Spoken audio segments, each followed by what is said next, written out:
inyong masaksihan o inyong matagamtaman kung unsay tinud-anay nga ulagway o kahulugan sa pulong na gugma. Ang gugma mao kini ang atong ipadayag nga nahimo gyud konkreto karong adlaw.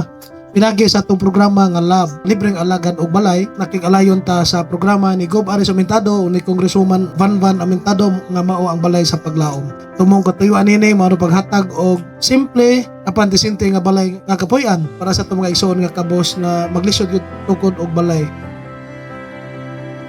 Kaning programaha mga igsoon, amo ning gihimo tungod kay kibaw ko na unsa ka maayo ang mga tao nato. Ilabi na ang atong labaw magagahom, panahon pa sa kong amahan, hantod naabot na nako, na grabe ang inyuhang pagsalig namo, and mo hinungdan na kaning programaha, bisag dili tuod ni na konkreto na balay, pero at least disente na balay, amo ning gihimo, isip, bayad, bugti sa inyo kung kaayo din hinamo.